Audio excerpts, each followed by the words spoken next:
궁금하시지 않은 거 저희가 대신 떠들어드립니다. 마이너 리포트.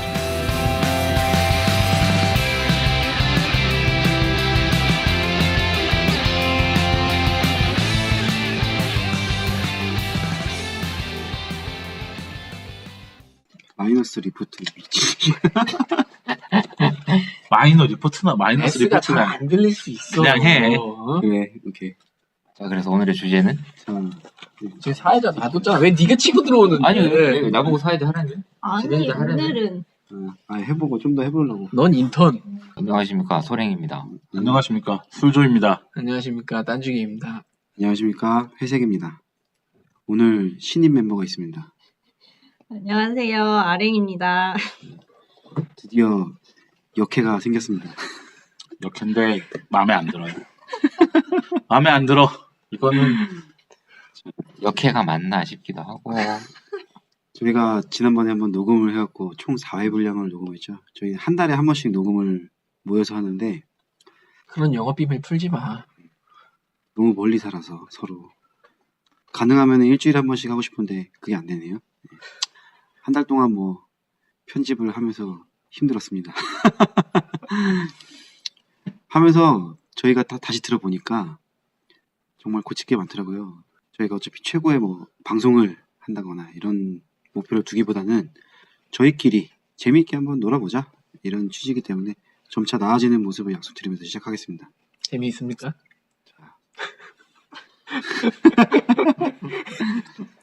오늘은 일단 딴주기의 차례입니다.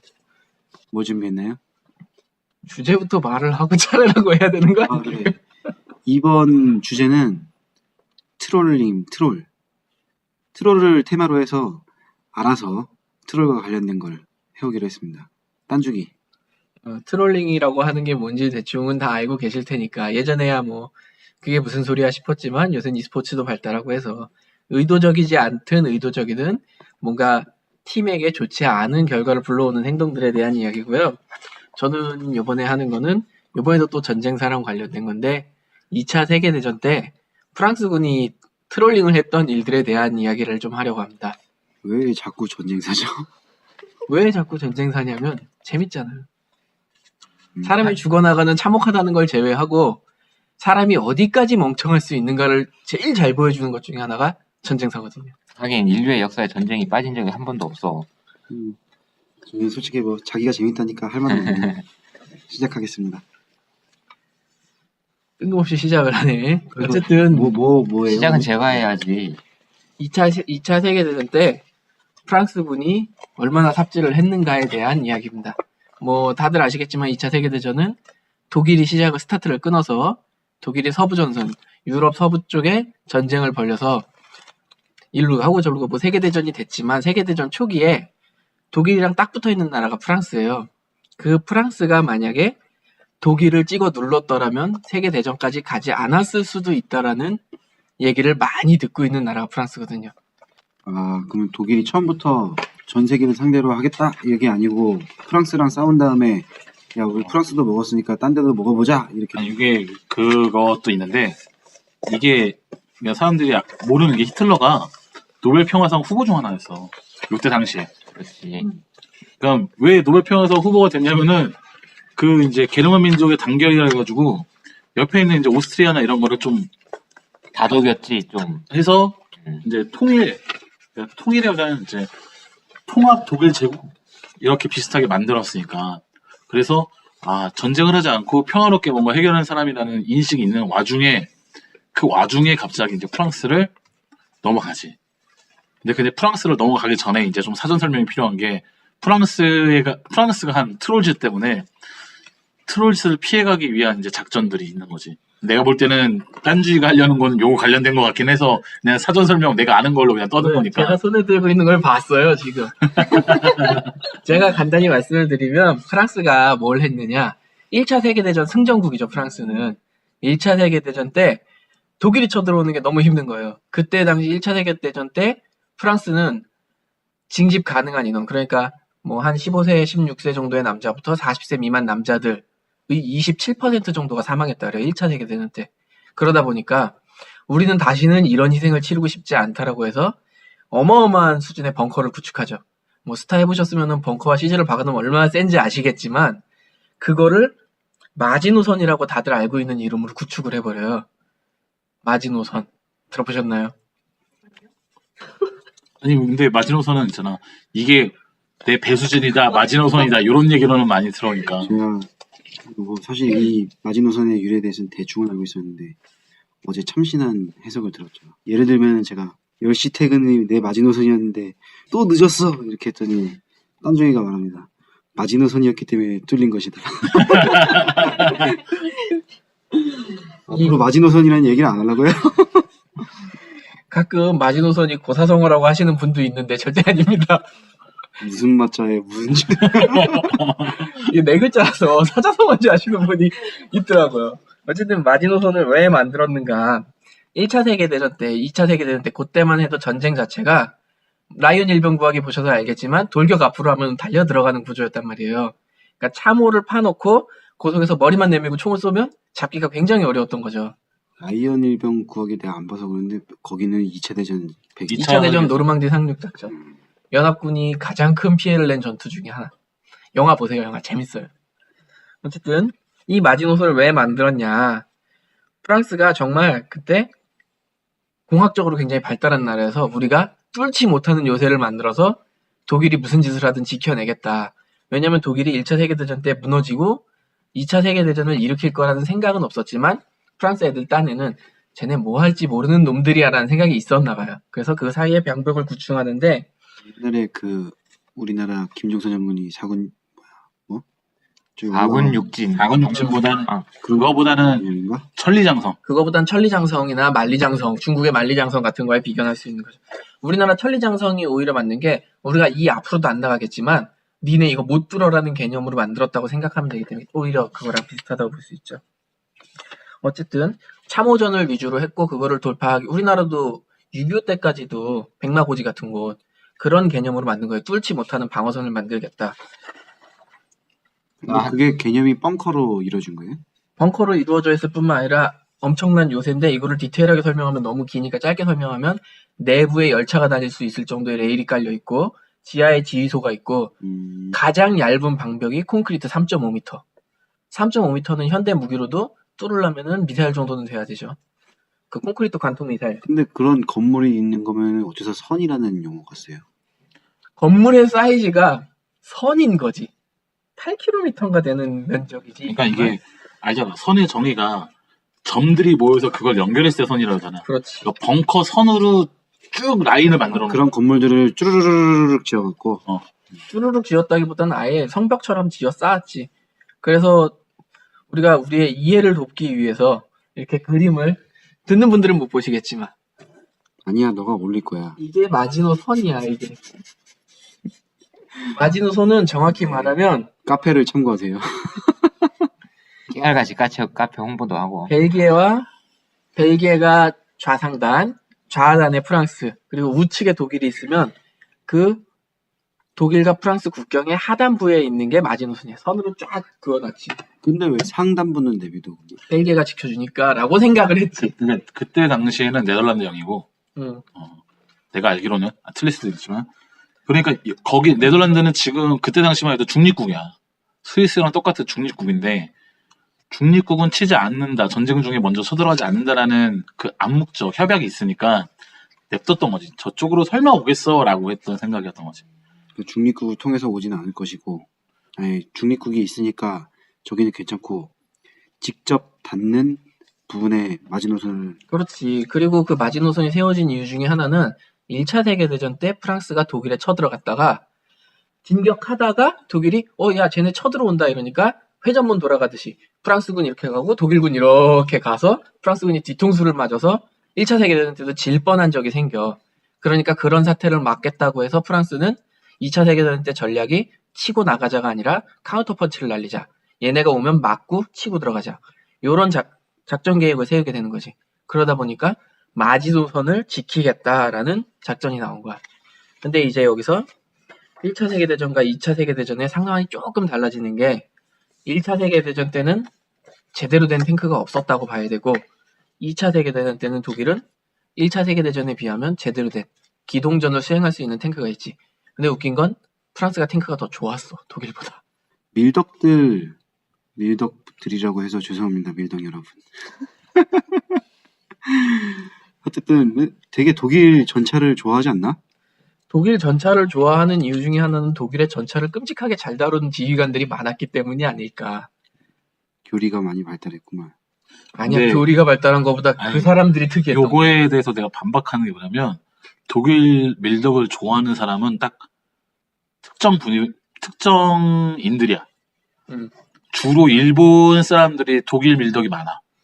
그러니까 얘네 똑같아 하는 짓이. 그게 왜 그런지는 뭐 어떻게 뭐 역사적 배경 같은 건 뭐 모르겠고 우리나라에서는 독일 전차를 사랑하는 사람들은 별로 없어. 근데 그 대부분 일본 쪽에서 사람들. 오히려 독일은 현대 무기가 더 좋지. 그 당시에는 일본이 유럽 문화 들일 때 독일 문화를 많이 받은 거 아니었어? 많이 받았지. 원래 많이 받았지. 애초에 처음 애초에. 그리고 이유는 모르겠지만 둘 다 비슷하게 큰 걸 좋아해. 독일과 일본의 똑같은 삽질 중에 하나가 독일은 비스마르크함이라고 어마어마하게 큰 전함을 구축했고 일본은 뭔지 알 것 같아. 일본은 지금도 지난번에 나 야마토 정신 하는 야마토함이라고 어마어마하게 큰 함을 구축했단 말이야. 그거 만드느니 적당한 사이즈 함 여러 대 만드는 게 훨씬 나. 심지어 독일은 일본보다 더해. 구스타프 열차포라고 해갖고 대포를 만들었는데 대포가 너무 커서 차량으로 옮길 수가 없어. 열차로만 옮길 수 있는데 열차 레일 한 개로 못 옮겨. 두 개를 깔아서 열차 2대 위에 올려놓고 이동할 수 있는 대포를 만들었어. 이동이 제한적이네. 근데 이거 왜 만들었냐? 마지노선 뚫어보겠다고. 근데 못 썼어. 왜? 마지노선이 너무 빨리 뚫렸어. 이거는 이제 잡다한 얘기니까 나중에 또 얘기하면 되고. 자, 그래서 마지노선은 어떻게 뚫렸는가? 프랑스 영토를 방어해야 되는데 약간 머리를 잘못 굴렸어. 마지노선만 막으면 된다라는 생각을 하고 마지노선에 그 당시 프랑스가 운용 가능한 100개의 사단 중에 약 40개 사단을 갖다 박아버려. 마지노선 지역에. 규모가 되게 크다. 몰빵이지. 지도로 보면은 프랑스가 육각형이잖아. 그러면은 독일하고 맞닿는 부분이 거기다가 40개 사단 다 갖다 박은 거지. 말했듯이 한 개 변 정도밖에 안 되거든. 그렇지. 그러면 그게 100개 사단이 6분의 1 정도에서 골고루 전체 3분의 1을 분산하는 게 거기다 아니라 박았다. 그리고 이쪽은 막을 필요가 없는 게 영국이랑 동맹국들이니까 위랑 옆에는 막을 필요가 없어. 해안가는 그렇게 크게 뭐 막을 그렇지. 필요가 없다 이거고. 그래서 아래쪽 이탈리아 쪽이랑 있는 국경선 쪽에 20몇 개에서 30몇 개 사단이 있었고 있고 나머지는 여기 거의 몰빵했고 그리고 벨기에랑 연합하는 쪽에 또 20몇 개 사단이 있었던 거지. 한 개 사단이 몇 명이나 돼? 그냥 그 당시 전투 규모는 200만 대 200만 정도의 정규군이었어. 그리고 독일은 200만이 탈탈탈 긁어 모은 거고 프랑스는 200만의 정규군 플러스 약 400에서 500만의 예비군이 있었어. 또 예비군. 거기다가 식민지를 점령하고 있던 애들도 100만이 넘었고. 예비군 오면 프랑스도 선배님들 근데 이게 규모가 클 수밖에 없는 게 그 당시에는 군국주의 시대니까 전부 다 각 국들이 서로 각국들이 군비 경쟁이 될 수밖에 없는 거야. 근데 그렇다고 해서 징집이 아니었을 거 아니야. 징집이지. 징병이야 다? 나 지금 현대 관점의 유럽을 생각하면 안 된다니까? 아니야. 다 그 모병이 아니고 당시에는- 징병이라고? 그 당시에는 다 모병이었고 프랑스하고 이탈리아만 징병제였어. 그리고 현실적으로는 하나밖에 없는 징병제 국가라고 할 만한 게 이탈리아군은 프랑스군이랑 붙으면 좀 안습해. 어느 정도냐? 이탈리아에서 프랑스 남부로 이탈리아군이 쳐들어왔는데 독일한테 탈탈탈 털리고 만신창이게 돼 있던 프랑스군 2개 사단이 이탈리아군이 오는 걸 다 막아. 그리고 역습해서 이탈리아군으로 침공할까 이러고 있는 와중에 프랑스가 항복해서 이탈리아가 그 남쪽 땅을 먹고 끝나. 근데 만약에 프랑스가 항복 안 했으면 이탈리아는 2차 세계대전 때 그 프랑스한테 탈탈 털리고 끝났을 수도 있다는 얘기. 이탈리아랑 독일이 연합인가? 그렇지. 그래서 이탈리아가 그렇게 깨지는 걸 보고 독일이 선택한 게 자기네 지휘관급 참모를 이탈리아에 파견을 해줘. 그래서 니네 작전 짜지 마. 우리가 대신 차를 그렇지. 보내줄게. 라고. 그래서 거기서 이집트까지 쭉쭉쭉 파견 나갔다 온 게 롬멜. 근데 이게 독일이 지휘관급들 인재들이 되게 뛰어나다고 생각을 했던 게 뭐냐면 1차 세계대전 때도 오스만 투르크에 파견을 해줘. 작전 짜는 지휘관들을 파견해주고 2차 세계대전도 마찬가지고. 그러니까 독일이 뭔가 그런 고급 장교를 길러내는 시스템인 거는 잘 돼 있었던 것 같아. 지금도 독일이 고급진 건 참 잘 만들어내. 기술적으로. 철학이 발달해서 그렇습니다. 라고 개드립 한번 쳐보고. 끊지마 좀 이야기 잘하고 있는데. 아니야, 근데 그거는 어느 정도 맞는 게 다른 나라들에 비해서 독일 같은 경우에는 군사 쪽으로도 그런 게 딱 발달되어 있는 게 현장 지휘관을 되게 중시했고 개별 행동에 대해서 까지 않았어. 우리나라는 만약에 부대 가서 사단장한테 보고 올려서 현장 지휘관 그러니까 뭐 소위? 군대장. 소위지? 아, 소위급에서 이거는 절대 안 될 것 같습니다라고 위에다 올리고 개별 행동을 한다? 그러면은 그건 반역이지. 근데 독일 같은 경우에 오면 왜 그랬는데 이 정도로 중시해줬단 말이야. 그러다 보니까 현장 지휘관들이 되게 유연하게 활동할 수 있었지. 그런 장점이 있었지. 자, 그리고 끊겨서 까먹었잖아. 아유, 개인적으로 이 끈김이 매력이라고. 자, 어쨌든 이 마지노선을 구축해서 마지노선의 최고의 문제점은 그거였어. 마지노선. 그 당시에는 이제 이걸 또 게임에 비유하면 참 그런데 자, 예를 들어서 우리가 대부분 사람은 알 거라 생각하는 스타크래프트를 한다 칠 때 자, 로스트 템플이라는 맵을 알고 있습니까? 그 맵은 이제 스타크래프트가 e스포츠로 될 때 초기에 가장 많이 썼던 레더 게임, 랭킹전이라고 하면 알아들을 수 있는 그 게임에서 사용됐던 맵인데 그 게임에는 언덕이 하나 있단 말이야. 근데 그 언덕을 막아놓으면 진입하기가 정말 힘들어. 마지노선은 그런 개념을 갖고 있는 거지. 독일이 프랑스를 치고 들어가도 만약에 사실은 비등비등할 뿐만 아니라 독일이 열세였는데도 불구하고 쳐들어간 거란 말이야. 그럼 독일은 마지노선을 뚫겠다는 생각을 할 수가 없는 거야. 왜? 그거 뚫다간 자기네 전병력이 죽어도 뚫을 수가 없어. 2차 세계대전 당시 기술력으로는 마지노선은 남궁 절대 뚫을 수가 없는 거야. 그래서 독일이 선택할 수 있는 선택은 뭐냐? 정면 돌파가 아닌 아래쪽이나 위쪽으로 우회하는 선택밖에 없었던 거지. 아래쪽엔 뭐 있어?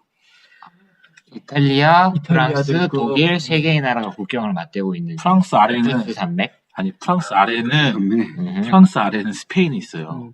이베리아 반도가 있습니다. 그리고 그쪽으로 가면은 프랑스가 또 해군도 갖고 있어. 연합해서. 그래서 중요한 건 독일은 바다가 없는 국가라 해군력이 약하기 때문에 애초에 거기 선택지로 넣기는 좀 그렇지. 애매하지. 그리고 애초에 독일은 영국이랑 싸우기 싫어했던 이유 중에 하나가 우리가 쟤네를 육지에서 싸우면 이기는데 우리가 영국을 갈 수가 없어 라고 생각을 했어. 해군이 딸리니까. 그래서 선택한 독일군의 차선책이 전함이 아닌 잠수함으로 보급하는 배들이나 이런 전투함들을 격침만 시킨다.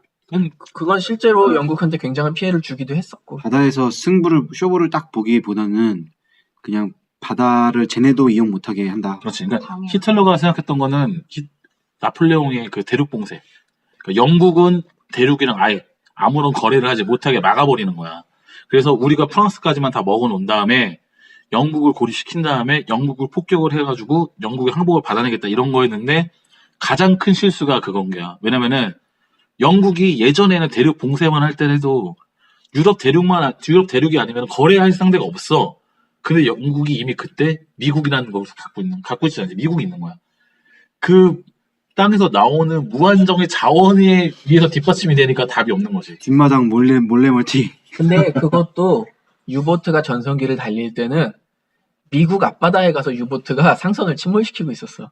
그래서 영국이 식량 부족을 겪을 위기까지 왔었어. 그 정도로 유보트가 어마어마했어. 어떻게 보면은 미국 상선들을 격침한 게 지금까지 듣기로는 잘한 일인 것 같지만 어떻게 보면 큰 실수를 한 게 미국 상선 미국의 참전을 불러온 열받아 있었어. 그것 때문에 참전을 하진 않았고 그것 때문에 열받아 있었어. 진짜. 우리도 갈까? 그러니까 우리는 아무 관련이 없이 이쪽에도 물건 팔고 저쪽에도 물건 맞아. 팔고 하는데 한쪽에서 나를 때려버렸어. 그럼 승질 나잖아. 그럼 이쪽 편을 밀어줄 수밖에 없는 거야. 그렇지. 미국이 절대로 연합군이 아닌 곳에 붙을 수 없는 명분을 만들어준 거지. 그렇게 하면서 미군이 참전하는데 650만이가 미국에서 함선으로 해가지고 총 2차 세계전에 참전시키는 게 600만이 넘는다 그러거든. 그러니까 그때 40만밖에 이게 중요한 거는 미국이 그때 유럽 전선만 있는 게 아니라 아시아 태평양에서 일본하고도 싸우고 있단 말이야. 이 두 개의 전선을 다 유지를 하면서 이 두 개의 전선 자체 보급을 다 하고 있는 거야, 미국이. 그러니까 미국의 자원이라는 게 얼마나 엄청나고 그 넓은 땅덩어리에서 나오는 식량이라는 게 대단했냐는 거지. 그러니까 미국은 1차 세계대전에 참전을 하지 않았어. 자기는 장사꾼만 했지. 그렇지. 1차 세계대전 때 얘들은 돈만 벌었어. 그 돈을 기반으로 엄청난 발전을 해둔 거지. 그 기간 동안. 그렇지. 뭐 군수 시설이니 뭐 실제로 2차 세계대전 중에 미국은 전함을 일주일에 한 대씩 만들었어. 그 정도로 이제 생산 시설이 지난 엄청났던 시간에 거지. 제가 이야기했습니다. 심지어 그게 미군은 전시체제로 돌입한 게 아니라 평시체제에서 그렇게 생산한 거예요. 자, 어쨌든 마지노선에 대한 이야기를 하면 마지노선이 정말 삽질만 했고 40개 사단을 쓰지도 못하고 짱박아만 놨고 이렇게 됐지만 공격하는 측이 방어 측보다 항상 불리한 건 누구나 알고 있고 방어 측이 뭐 공격 측은 3배의 병력이 있어야 된다가 고대 시대부터 내려온 이야기인데 이런 요새가 가지는 장점이 하나 있다면 쳐들어오는 경로를 제한한다는 거. 여기로는 못 들어온다. 이런 장점을 갖고 있어서 이제 프랑스 쪽은 얘네는 당연히 위쪽, 북쪽으로 해서 이렇게 우회해서 올 것이다라고 생각을 했었던 거지. 북쪽은 다른 나라 있었고. 벨기에. 가 있었지. 근데 이때 프랑스의 전략은 뭐냐? 얘네가 우리가 마지노선을 세워놨으니까 우리 땅엔 못 오고 우리가 그렇다고 프랑스를 치러 가자니까 독일을 치러 가자니까 희생이 너무 클 것 같고 그래서 동맹국을 만들어놨지. 체코랑 오스트리아. 근데 오스트리아는 그때 히틀러한테 병합이 되기 때문에 근데 그때 이게 병합이 됐어. 이게 뭐가 문제냐면은 이때 얘네랑 프랑스가 맺은 그 동맹의 내용이 얘네가 우리 까면 나머지 2개 국가가 독일을 치러 간다. 이게 골자였거든. 근데 프랑스가 원하는 건 독일이 프랑스로 쳐들어오면 마지노선에서 막는 동안 걔네가 쳐들어가 주기를 바랬던 거야. 근데 독일은 프랑스 마지노선이 있으니까 프랑스 가지 말고 얘를 치자. 그럼 어떻게 돼? 동맹의 내용대로면 프랑스가 가서 싸워야 돼. 근데 프랑스가 1차 세계대전 때 전체 징병 가능 인구의 27%가 죽었어. 여론이 가지 마. 그래서 동맹을 배신했지. 근데 조금 지나서 또 하나의 동맹이 침공을 당하는데 또 배신했지. 그러다 보니까 프랑스랑은 첫 번째가 오스트리아, 두 번째가 벨기에. 그렇지. 근데 벨기에 쪽은 프랑스가 그래도 나름 노력을 한 게 벨기에랑 프랑스 국경선이 이렇게 있으면 여기에도 요새를 건설하기 시작했어. 마지노처럼. 벨기에 땅에다가? 벨기에랑 프랑스의 국경에다가. 근데 이거는 벨기에가 반대를 했었어. 왜냐면 당연하지. 벨기에는 프랑스가 자기네를 도와주길 바랬거든. 그래서 벨기에는 벨기에대로 독일과의 국경에 또 요새를 건설하기를 시작을 했지. 그러던 와중에 독일이 일로도 당연히 가기가 힘들어진 거야. 그래서 독일이 무슨 짓을 했냐. 야, 숲으로 가자. 이건 무슨 소리냐. 프랑스랑 마지노선 위에는 아르덴 산맥이라고 정말 가기 거지 같은 늪지도 있고 길도 좁은 산맥이 있어. 그 산맥에 차가 다닐 수 있을 정도의 길은 4개 정도가 있었다고 해. 그 4개의 길로 수천 대의 전차가 지나가야 되는 거야. 그러면 자, 누구나 생각할 수 있지. 포스타 얘기를 하면 시즈탱크가 지들끼리 줄져서 한 줄로 쭉 가. 그럼 뭘로 잡으면 될까?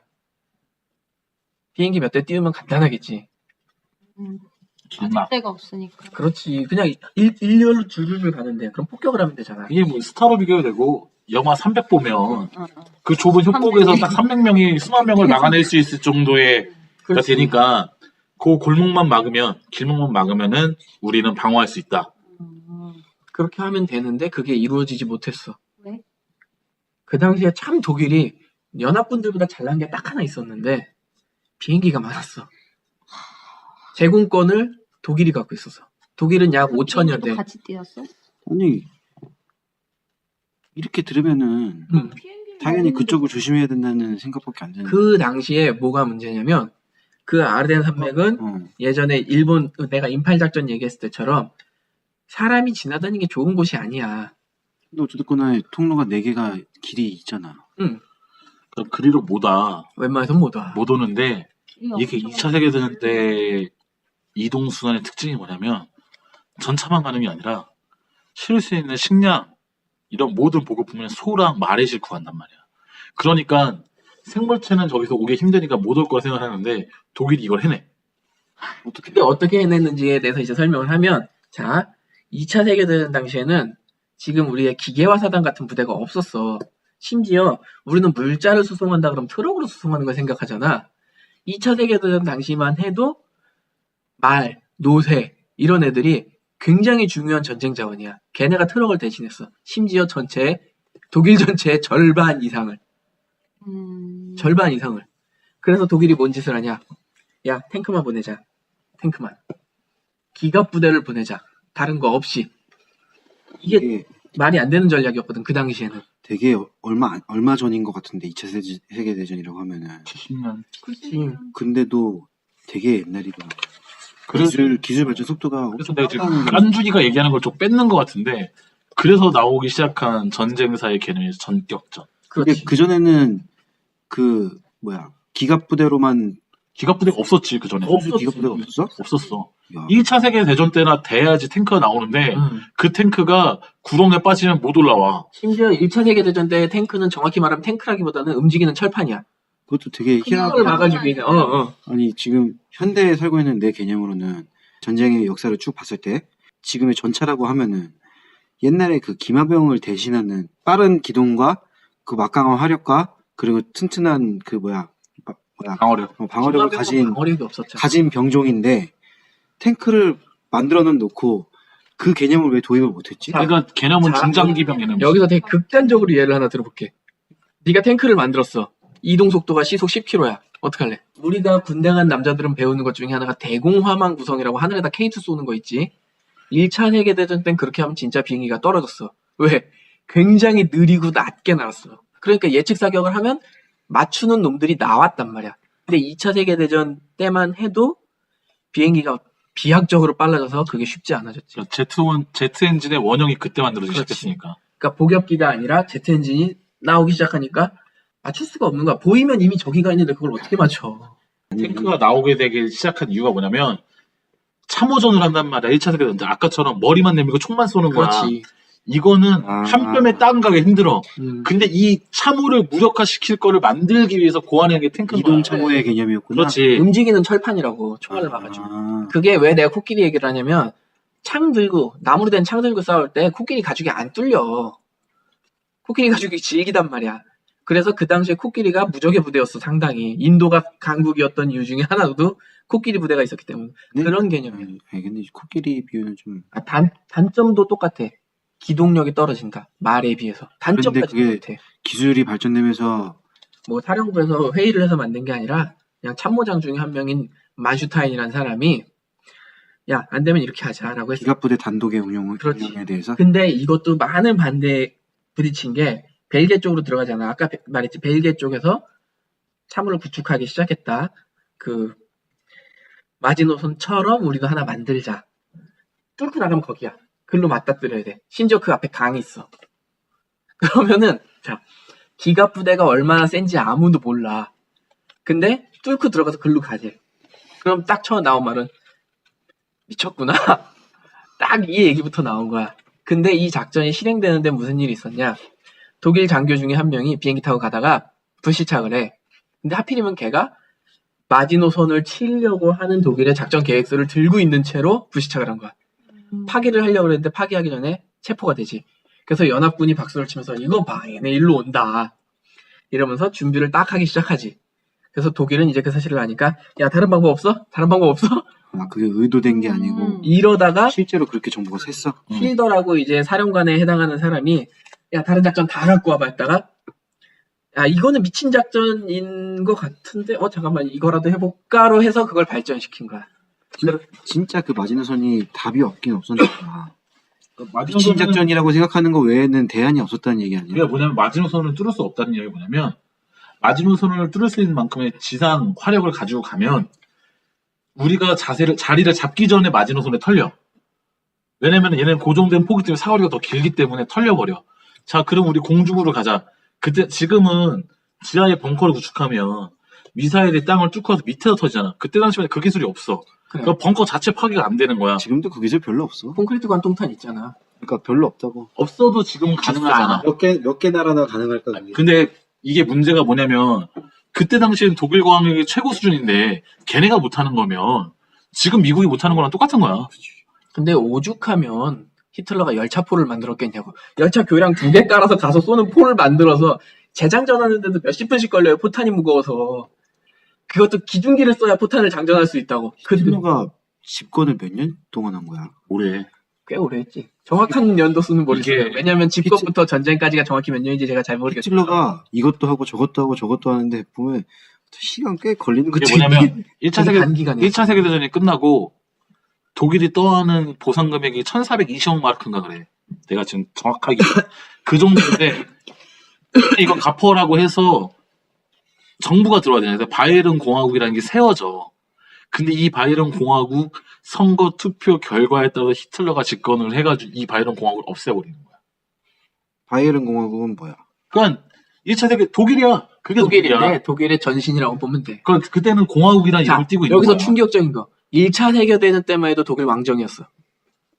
끝나고 이제 민주주의로 공화국이 된 거야. 아, 그 투표에 의해서 히틀러가 대통령이 됐어. 수상이 된 거지. 수상이 됐어. 수상이 되고 이제 권력을 장악한 다음에 총통이 된 거지. 아 근데 여기서 2차 세계대전을 벌일 때 히틀러도 사실 전 세계를 상대로 맞짱을 뜨려는 생각은 없었어.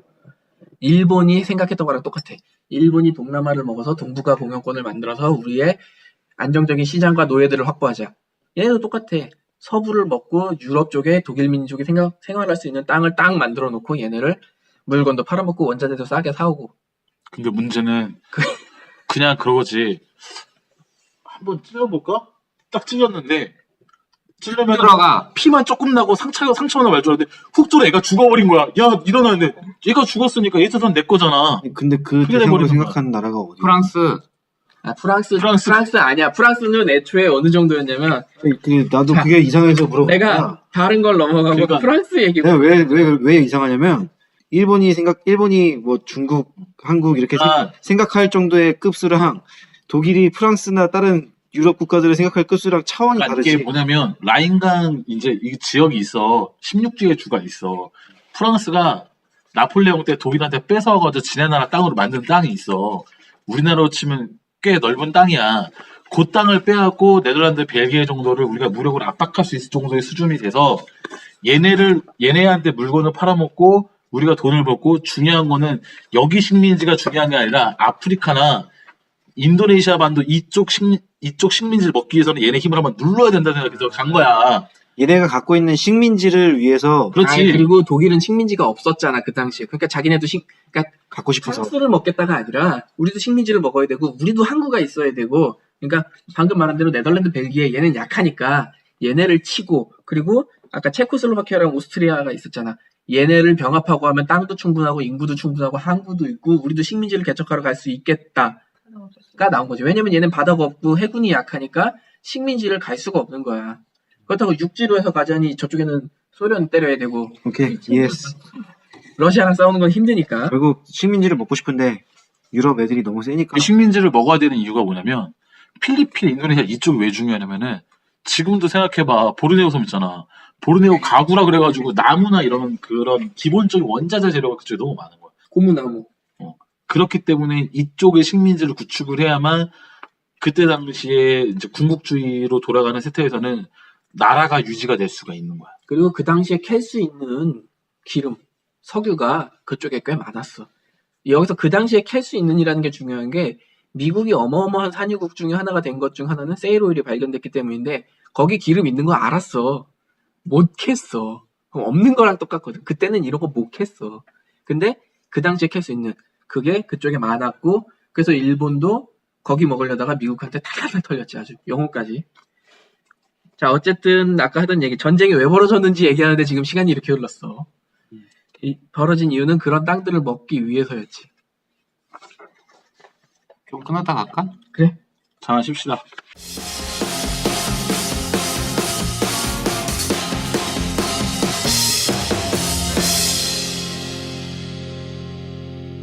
이제 잠깐 쉬고 왔으니까 요약을 해서 잠깐 얘기를 하면 이제 2차 세계대전 때 마지노선 이야기를 하게 됐고 마지노선 이야기를 왜 했느냐. 마지노선도 있고 프랑스가 원체 강대국이니까 독일은 프랑스랑 싸우고 싶지가 않았어 처음에. 어느 정도였냐면은 했던 얘기 또 하지 말고 요약을 하라고 요약을 하잖아. 이 자식아. 없는 시간 까먹지 말라고. 자, 프랑스는 어느 정도였냐면은 프랑스에 알았어. 프랑스 쎄. 결론이 뭐야? 자, 강력한 프랑스를 상대하기 싫은 독일은 프랑스가 아닌 나머지 위쪽에 있는 약소국들을 치고자 했고 히틀러가 프랑스 공략할 계획을 내놔라 라고 할 때 그 참모장이 빡쳐서 히틀러랑 대면하러 갈 때 호주머니에 권총을 넣고 가서 내가 지금이라도 저 새끼를 쏴야 되나 라고 고민했을 정도라고 해. 그 정도로 두려운 상대였어. 근데 그런 프랑스가 마지노선이 있음에도 왜 6주 만에 무너졌는가? 프랑스는 자기네랑 대신 싸워줄 동맹국을 찾고 있었어. 그 동맹국이 위쪽에 있는 벨기에, 폴란드 뭐 이런 쪽들이지. 근데 프랑스는 걔네가 아까 세웠던 그 계획대로 독일이 쳐들어오면 걔네로 쳐들어가면 자기네가 쳐들어가고 얘네가 쳐들어오면 자기네가 쳐들어가야 되는데 1차 세계대전 때처럼 독일로 쳐들어갔다가 희생되고 싶지 않아서 쳐들어가지 않고 동맹국을 배신하게 됐지. 그러다 보니까 최후에 벨기에와 프랑스 중간에 아르덴 산맥이란 산맥, 그리고 그 밑에 마지노선이 생겨. 근데 프랑스는 마지노선에 몰빵했고, 왜? 위에는 벨기에가 막아주겠지. 아르덴 산맥은 들어오기가 어려워. 이러다 보니까 독일은 그럼 우리는 아르덴 산맥으로 간다 하고 들어갔는데 막는 애가 없어. 간간히 비행기 좀 보이는데 그 당시 연합군, 영국까지 합쳐서 탈탈 털어도 한국이가 한 2,500대 정도 있었는데 독일이 단독으로 보유하고 있는 게 5,000대 정도였어. 그러니까 공중으로 오는 거는 독일이 그냥 다 찍어 누를 수 있고, 심지어 독일 그때 비행사들은 거기를 지키기 위해서 풀타임 출격을 해. 와서 쪽잠 자고 나가고 쪽잠 자고 나가고 계속 떠서 지켜. 그리고 그 작전을 성공시키기 위해서 독일은 별동대, 원래는 주군이라고 보일 만한 분량으로 마지노선에 강행 돌파를 하지. 그러다 보니까 시선이 돌아가 있는 사이에 이렇게 뒤로 돌아오는 거야. 근데 여기서 무슨 문제가 있냐. 그 당시 독일은 굉장히 첨단화하는데 애를 썼고, 그 당시 최첨단 기술인 라디오에 굉장히 힘을 썼어. 전차 부대가 가면서 부대와 부대가 의사소통이 됐단 말이야. 근데 프랑스 같은 경우에 마지노선 안쪽에 뭐 딱히 라디오나 이런 소통 수단이 없는 거야. 그러니까 얘네가 아르덴 산맥을 통해서 이렇게 오고 있는데 그 사실을 전파하려면은 말을 타고 가든지 지프를 타고 가든지 해서 얘네가 오고 있습니다라고 육성으로 알려야 되는 상황인 거야. 얘네가 온 걸 모르지. 그리고 사실 마지노선은 15개 사단 정도만 있으면 막을 수 있는 전병력 배치가 되는데 40개 사단을 갖다 박은 거야. 왜? 우리는 마지노선을 지켜야 한다에 삘이 꼽힌 거지. 마지노선은 프랑스를 지키기 위한 일부 지역이다라고 생각을 해야 되는데 반대로 생각하는 거야. 마지노선을 지켜야 한다로. 그래서 프랑스가 독일한테 항복할 당시에 점령당한 프랑스의 총 영토는 전체 영토의 5% 정도밖에 안 돼. 근데 그때 마지노선이 이미 포위되어 있고 마지노선이 뚫렸다는 얘기에 멘탈이 붕괴되고 프랑스 정부의 멘탈이 붕괴되고 그 뒤로 점령된 그 포위된 애들은 포위되는 족족족 다 항복해. 그래서 지금도 프랑스군은 겁쟁이들이라는 오명을 뒤집어 쓰고 있는 그런 게 되게 많아. 유럽이나 뭐 미국 쪽에 풍자 같은 거에 보면은 군복을 입고 벌벌 떨고 있는 애들 보면 다 프랑스군 박혀 있어. 요약하면 프랑스가 최초에 그 벨기에가 털리거나 했을 때 동맹대로 같이 쳐들어가셨으면 괜찮았는데 그 안 들어가고 했던 게 트롤링이 된 거네. 그렇지. 그리고 심지어 그 당시 독일은 이제 폴란드를 침공해서 폴란드를 점령하고 나서 탄약이 굉장히 극도로 모자랐는데 프랑스는 마지노선을 믿고 얘네가 못 쳐들어오니까라고 생각하고 독일이 탄약 생산할 시간을 벌어주는 역할까지 하지. 그래서 결국 프랑스의 삽질로 독일은 전쟁 준비가 완벽해졌고 결국 2차 세계대전이 이렇게 커지는 역할이 생겼다라는 거지. 같이 플레이하는 입장에서는 씨발 저 새끼 핑 찍었는데 왜 안 와? 그렇지. 그게 되는 거지. 그러니까 2대2 팀플하는데 우리 팀은 심시티만 하고 있고 상대방은 공격 찍고 오는 거야. 자꾸. 사실 이제 얘기를 진행하는 와중에 우리가 계속 딴 얘기를 좀 많이 해갖고 2차 세계대전 얘기하고 히틀러 노벨평화상 얘기하고 이래갖고 얘기가 딴 데로 샜다 왔는데 문제는 그거야. 이제 프랑스는 정말 강력한 육군을 갖고 있음에도 마지노선 하나 지켜본다는 거에 몰입해서 그게 털리니까 우리가 털렸다라고 생각을 했어. 그리고 그 당시에 또 웃긴 거. 프랑스는 남쪽 항구 지역에 되게 굉장히 강한 해군을 갖고 있어. 그 해군은 프랑스가 갖고 있는 식민지를 통치하는 것과 동시에 이제 영국 쪽의 해군을 키우면 프랑스도 해군이 있어야 뭔가 어느 정도 붙어 있으니까 걔네도 비록 바다가 그리고 식민지들이 다 머니까 해군이 있어야지. 그렇지. 그래서 굉장히 강력한 해군을 갖고 있었어. 근데 이거를 독일이 프랑스에 항복을 하고 나서 프랑스에 비시 정부라는 정부를 세워. 비시 사람 이름 아니고 도시 이름이야. 호텔이 되게 많은 도시라서 거기에 숙박하기 좋다고 거기를 임시정부로 세웠대. 그렇게 해서 괴뢰 정부를 세우고 점령을 했어. 근데 남쪽에서는 이제 나름대로 레지탕스들이 저항하고 이렇게 자유 프랑스라고 해서 건국을 하고 거기서 저항을 하고 있었지. 근데 여기서 또 문제가 생기지. 독일이 그쪽으로 치고 들어가니까 영국에서 프랑스한테 딜을 해. 너네 해군이라도 영국으로 빼든가 해서 살려라. 근데 프랑스가 자존심이 상하는 거야. 어떻게 할까? 근데 독일에서는 그 해군 함정 갖고 와라. 우리가 쓰게. 그러니까 프랑스가 무슨 짓을 하느냐? 자폭해버려. 그럴 것 같더라. 만약에 이걸 자폭을 안 했으면 독일이 유보트 생산하기 전에 그 병력이 가서 독일 해안을 다 초토화시키고도 남을 정도. 연합군 내에서도 굉장히 강력한 해군 세력이 초토화돼 버려. 그리고 영국은 그거에도 빡치고 프랑스가 갖고 있는 식민지에 있는 함대들 있잖아. 그게 영국을 치는 칼이 될까봐 영국이 기습을 해서 프랑스 함대, 식민지에 있던 함대를 다 없애버려. 그때 당시에 프랑스 국력이면은 월드 몇 정도 들어가나 베스트 탑 중에 하나. 미국이나 뭐 소련 이런 애들 빼고는 한 손 안에 들어가나? 그렇지. 지금도 한 손 안에 육군은 그 당시 프랑스가 세계 최강이었어. 지금도 보면은 한 손에 들어가. 탑10 안에 항상 들어. 그래 유로파이터를 주로 생산하는 나라가 그래 그게 자폭이 삽질처럼 들리지만 그렇게 1등 해먹으려면 그 정도 도끼는 있어야 돼. 그게 만약에 내가 못 먹을 거면 다 죽여버리겠어. 그게 독일에 그래야 넘어갔으면 혼자 최악이었겠지. 근데 그게 연합군으로 갔으면 영국이 고생 안 했다고. 영국은 지금도 그거 가지고 프랑스 두고두고 욕하고 그때 처칠이 식민지에 있는 프랑스 함대를 공격하라고 하면서도 자기가 가장 하고 싶지 않았던, 가장 우려했던, 가장 끔찍한 일이 벌어졌다고 연설하면서 출격시켜. 그 영국이랑 프랑스는 원래 전통적으로 서로 앙수가 아닌가? 이게 근데 그때 어느 정도의 감정인지 모르겠어. 우리나라가 일본 생각하듯이 생각하는 거 아니야 서로? 아니야, 그 정도는 아니야. 그 정도야. 그 정도야. 나도 그 정도. 아니야, 요 때는 그 정도일 수가 없는 게 믿을 게 너밖에 없다 했어, 둘 다. 그러니까 그렇지. 극한에 몰려서 그런데 근데 약간 다 바꿔서 생각해도 만약에 중국이 갑자기 막 쳐들어왔어. 응. 그리고 우리나라 병력을 다 일본 정부한테 맡겨야 되는데 그랬을 때 감정적으로는 그래서 영국이 제안했던 게 우리한테 맡기기 싫으면 다른 유럽의 중립국으로 피신을 시켜놔라. 여기 대만이라든가 그 당시 대만은 아니고 유럽에 중립국 많았어. 그쪽으로 피신을 시켜. 우리한테 대입을 하면은 그렇지. 국민 감정 얘기가 나서 그러는데 우리 일본한테 식민지 36년하고 일본한테 일을 가잖아. 영국하고 프랑스는 100년 동안 전쟁한 나라야. 싸우고 60 몇 년을 전쟁을 했던 나라인데 서로 사이가 좋을 수가 없어. 자, 어쨌든 프랑스 같은 경우에 가장 큰 문제는 그냥 마지노선 하나만 믿고 있었던 거. 그리고 그 강력한 해군 함대를 그러니까 프랑스가 가장 트롤링했다고 지금도 두고두고 회자되는 건 그거야.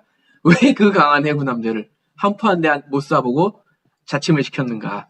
그리고 왜 영국이 자기의 동맹국인 프랑스의 함대를 공격할 빌미를 만들어서 연합군 세력을 크게 약화시켰는가. 만약에 그 식민지에 있던 함대, 그리고 프랑스가 자침시킨 함대, 그리고 영국의 함대가 연합을 했으면 유보트 때문에 이렇게 일이 커질 일도 없었던 거지.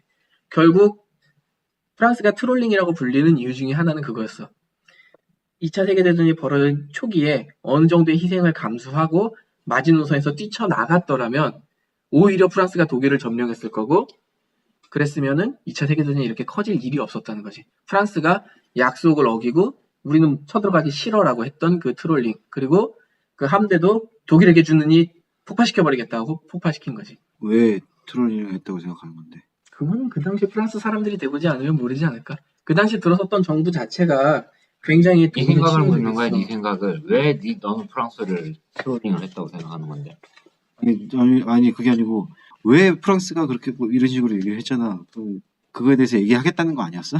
그러니까 지금 얘기하잖아. 프랑스가 왜 트롤링이라고 불리는가는. 불리는가? 그래, 프랑스가 할 수 있었던 조치가 굉장히 많았음에도 불구하고 첫 번째로는 지휘부의 굉장한 무능력으로 독일이 이렇게 하고 저렇게 하고 작전을 세우는데 그런 걸 안 했던 거. 독일은 라디오로 실시간 통신을 하는데 힘을 쏟고 있는데 독일보다 프랑스가 기술이 뒤처지지 않았어. 더 앞서면 앞섰지. 그 당시에는. 왜? 돈이 많으니까. 근데 그 당시에 이제 지휘관 중에 한 명이 했던 말, 이게 팩트인지 루머인지 모르겠는데 우리 전화기라도 한 대 놓자. 전화 있는데 왜 안 놓냐 사령부에. 했더니 이게 무슨 경마 결과도 아니고 전화 따위를 이용하냐. 전령이 가야 된다. 그게 프랑스 그 기사도라 그러면은 좀 영국을 많이 생각하는데 그 프랑스 기사들이 얼마나 고지식하고 고집스러우냐에 얘가 많아 되게. 총사도 프랑스 거고 그래, 영국보다 더한 놈들이야. 베르사유의 장미. 그러니까 그게 뭐냐면 100년 전쟁 때 영국군이랑 붙었어. 말을 타고 막 가다가 영국군한테 진 거야. 왕이 진 거야. 쓰러졌어. 그리고 이제 이걸 그러니까 막 구를 같은 데를 지나가야 되는데 이게 프랑스 기사들의 특징이 뭐냐면 그때 당시 이제 기사들 내가 쟤랑 급이 안 맞으면 저놈이랑 싸울 필요도 없는 거야. 그러니까 그래. 야, 나 여기 있어, 가자! 이러고 막 가면, 뒤에서, 그니까, 지금 전적 다 진 거야. 근데 가. 그 일반 병사가 얘를 때려도 나는 너랑 급이 맞지 않으니까 싸우지 않겠어. 맞으면서 그냥 가는 거야. 그 정도야. 그러니까, 프랑스인들의 그, 전통적인 그런 귀족들의 고지식한, 고집이라는 게, 이때까지도 남아있는 거야. 귀족 정신이라는 게 너무 굉장히 뿌리 깊게 한 노블리스 오블리제 이 말 자체도 프랑스 프랑스 애들 되게 이상해. 어쨌든 프랑스의 페이는 아르덴 숲이 천연 방어벽이니 지키지 않았던 거, 그리고 서로에게 책임을 떠민 거. 벨기에가 지켜주겠지, 프랑스가 지켜주겠지. 딱 국경 지역이거든. 그거 진짜 무서운 거야. 그래. 우리도 이제 단체로 하니까 카톡으로 목차 보내라고 해도 안 보내잖아. 왜냐면은 나 말고도 또 그러니까 잘못이 분담되니까 안 해. 와, 난 여기서 이 얘기를 안 하고, 그래서 우리나라 전작권을 회수해야 됩니다. 이 얘기를 하려고 했는데, 와, 그거 저렴하게 가서 그런 할 논의가 말이 없다. 그런 거 하지. 너무 저렴하게 가서 할 말이 없다. 솔직히 좀 일주일 전에는 좀 하라고 하니 최소한 전날에는 줘야 될 거 아니야. 아무도 안 하고 씨. 어쨌든 그 프랑스 같은 경우에 마지노선 점령됐을 때 히틀러 스스로도 야 뻥치지 마라고 농담처럼 말할 정도로 진격 속도가 말도 안 됐었고, 그러다 보니까 딩케르크라는 데서 영국군 36만 명이 후퇴하는데 히틀러가 야 너네 너무 빨리 가는 것 같아, 멈춰봐 이래서 걔네가 안정적으로 철수를 했고, 독일의 트롤이지 이건. 그래서 영국은 반격할 기회를 얻게 됐고 2차 세계대전이 이렇게 커졌고, 그리고 이탈리아가 우리도 전쟁을 일으키자, 히틀러 되게 잘하고 있으니까 우리도 하자 라고 무솔리니가 했는데, 이탈리아는 아무 생각 없이 전쟁을 일으킨 거라 작전 계획이 없었어. 그래서 12일 동안 선전포고만 해놓고 가만히 있어. 그리고 전쟁을 일으켰는데 패잔병한테 주력군이 털려서 독일이 그걸 도와주러 가. 근데 그 도와주러 간 병력의 롬멜과 제일 이제 그게 이탈리아도 트롤링 중에 트롤링이라고 불리는 이유 중에 하나는 그 당시에 독일이 갖고 있는 수송 능력을 가진 트럭의 50%가 그쪽을 지원하는 데로 가. 그래서 독일군은 그 이후 전투에서 만성적인 수송 부족에 시달려. 이게 여담으로 이탈리아군이 얼마나 이상한 부대냐면, 아침에 일어나면은 밥부터 먹어야 돼. 점심때 되면 요리상을 차려놓고 요리를 차려서 먹어야지만 얘네는 전쟁을 해. 근데 상대방은 규칙적인 생활이네. 아이 뭐 그렇기는 한데, 상대방은 지금 전쟁 중에 시레이션 씹으면서 총 들고 뛰어오는데 잠깐만 우리 스파게티 좀 만들고 이렇게 먹으면서 그래서 싸움이 안 되는 거야 애초에 그냥. 그래서 풍자 만화에는 히틀러가 비스마르크호랑 열차포 맘부스탱크라고 또 어마어마한 탱크가 있어. 큰 거 되게 좋아해. 히틀러는 무조건 큰 거. 그걸 히틀러가 이렇게 손에 들고 있고, 그 옆에서 일본이 야마토함 이렇게 들고 있고, 그 옆에 이탈리아가 파스타 들고 있어. 전쟁을 패하게 만든 요인들을 풍자한 거야. 왜냐면 어느 정도였냐면 이탈리아군한테 포로로 잡혔는데 정찬이 나오는 거야. 빵, 스파게티, 거기다 와인까지 곁들여서 얘네가 날 내일 총살시키려나 보다. 최후의 만찬인가 보다. 그게 전쟁에서 제일 인간적인 거잖아. 죽이기 전에. 근데 장교가 딱 와서 미안하게 됐어. 그래서 이제 나 죽었구나. 이것밖에 못 줘서. 근데 장교인 당신에게 일반 병사용 식사를 지급했어. 우리는 제네바 협정을 어길 의사가 없으니 안심하시오. 내일부터는 제대로 된 식사가 나갈 것이라고 해서 황당하게 만들었다는 일화가 있을 정도인 게 이탈리아고, 이탈리아는 왜 전쟁을 하는지 모르겠는 게 쳐들어가서 현지를 점령한 곳도 있어 이탈리아도. 근데 점령하고 무슨 짓을 했냐, 이탈리아 군들이 현지 여자를 겁탈한 게 아니라 꼬셨어. 그래서 연애를 했어. 그래서 그런 유럽 영화 보면 신사적이네. 이탈리아군이 어디 프랑스 시골 마을 점령인데 그 시골 마을 처녀랑 사랑에 빠져가지고 자기네 명령을 어기고 뭐 탈출하고 이런 영화들이 꽤 있어. 아니 이탈리아도 한번 뭐 되게 열강에 쫙 올라갔던 적이 있었지 않냐? 근데 이탈리아는 유명한 얘기가 하나 있는데, 이탈리아의 최전성기는 로마이고 로마 때보다 강한 날이 없다.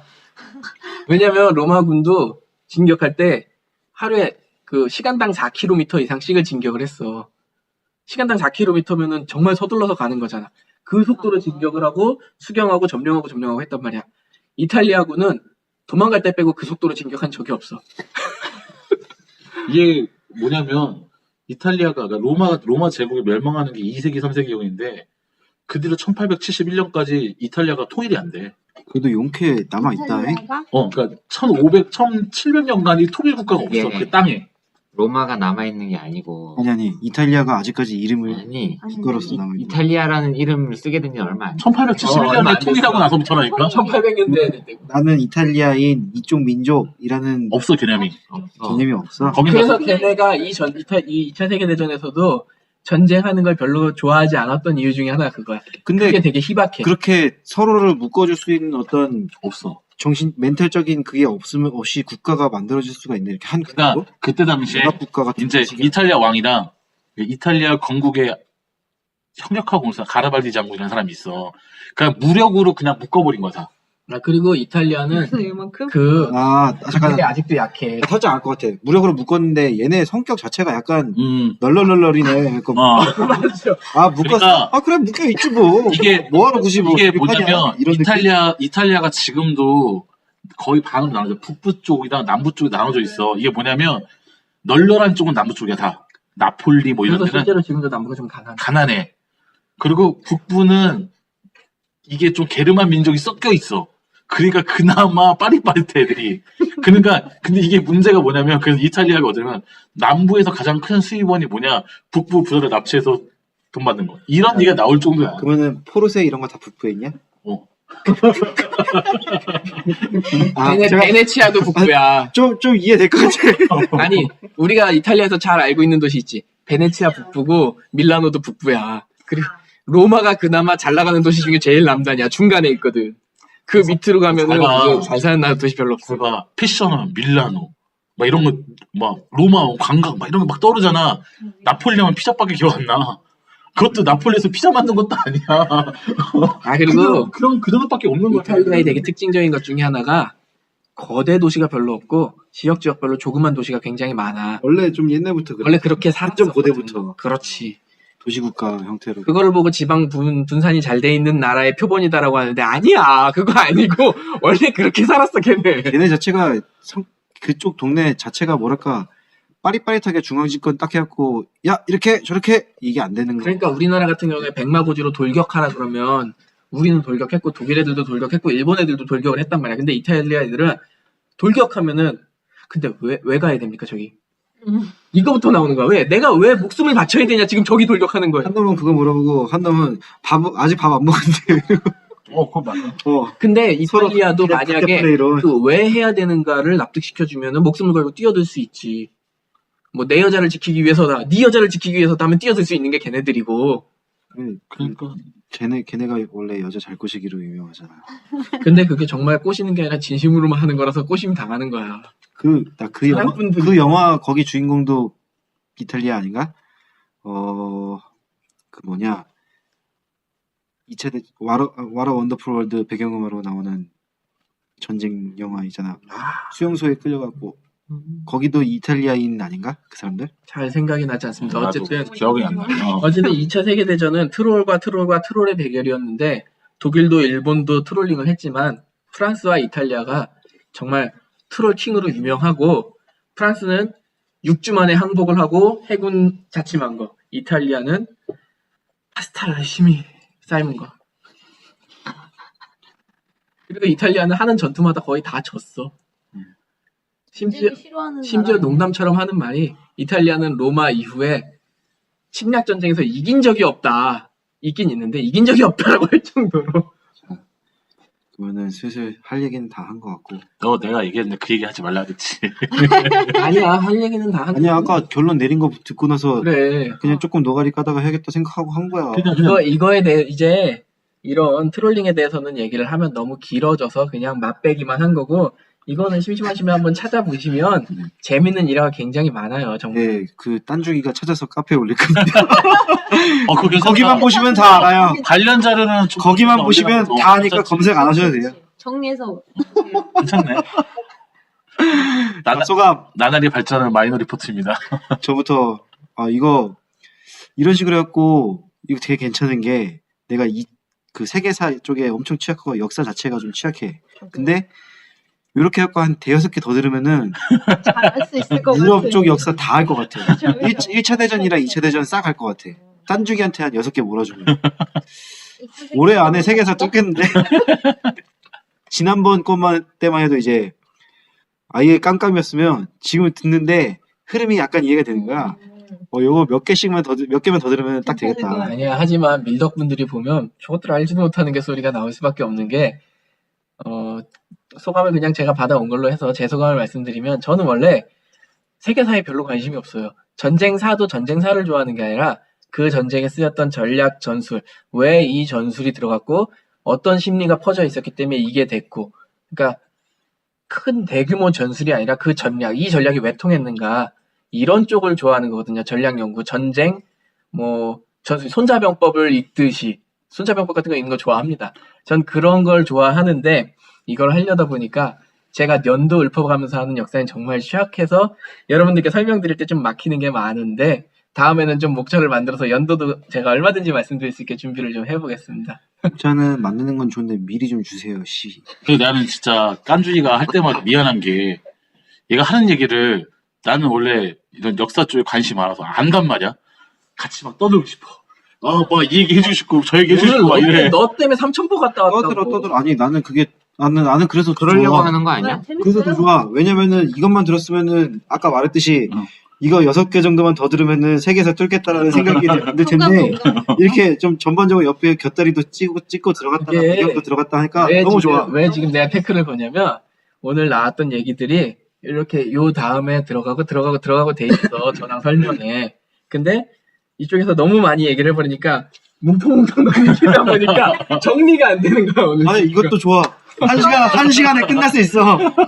편집하려면 너네 진짜 1시간짜리 편집하려면 4시간 5시간 걸린 거 모르지? 그러니까 원래 처음에 대충의 병력 규모나 이런 것부터 해서 이렇게 얘기를 해주려고 그런 게 이쪽에서 이렇게 얘기를 하니까 제껴버리자가 돼서 지금 좀 중구난방이 된 부분이 없지 않았다. 난 다음부터 준비할 때는 술조놈이 이만큼 얘기를 알고 있을 거 얘기하겠지라고 개념을 넣고 시작을 한 말이야. 아니야. 입에다가 테이프를 붙이기 시작하면 돼. 그런 사람이 더 많다고 봐. 그리고 우리 끼어드는 게 준비한 사람 입장에서는 짜증나지만 사실 나는 그 끼어듦에 우리 모임의 본질적인 목적이 있다고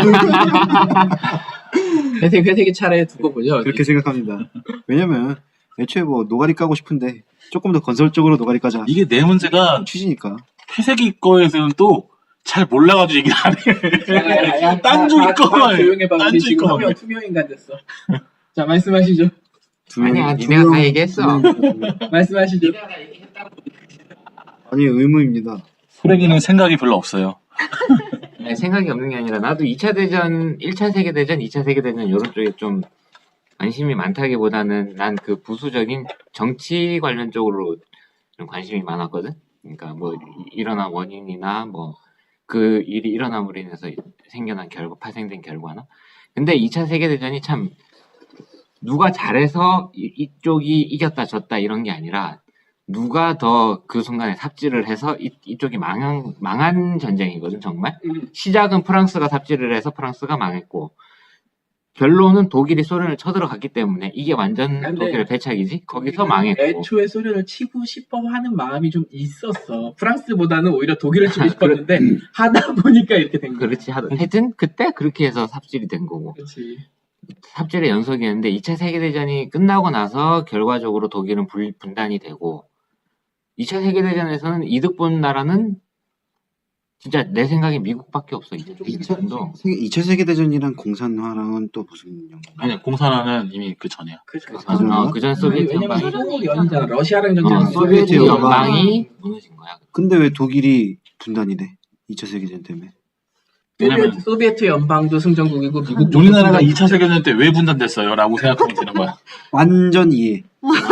그러니까 승전국과 승전국이 독일은 사과가 하나 진짜 그나마 나눠먹자. 우리나라도 마찬가지지. 그러니까 다른 나라는 달라붙는데 독일만 갈라진 게 다른 나라는 얘네는 야 전쟁 일으킬 깜냥이 안 돼라고 생각했는데 독일은 이미 2번 일었기 때문에 이 새끼들은 냅두면 또 일어나라는 생각 때문에 다 갈라먹은 거야. 그 2차 세계대전 종료 후에 또 우리나라에도 큰 일이 있는데 만약에 우리나라 군대가 2차 세계대전에 일본군을 공격을 했다거나 참전이 돼가지고 우리나라가 승전국이 승전국 됐으면 명단에 들어갔잖아. 그러면은 우리는 일본을 어떻게 보면은 땅을 할양받는다고 그러지. 그런 것도 가능했을지. 그래서 내가 지난번에 했던 인팔 작전을 왜 다뤘었냐면 그 무타구치 레냐라는 애가 인팔 작전으로 일본군을 거하게 말아먹지 않았으면 전쟁이 조금 더 장기화가 됐을 거고, 그랬으면 그 전투에 우리나라 진짜 임시정부의 독립군이 처음으로 그 인팔 작전 할 때 그렇지. 북쪽에서 맞아. 조금 참전했거든. 음. 그게 전쟁이 길어지는 건 굉장히 육로가 슬픈 일이야. 근데 육로가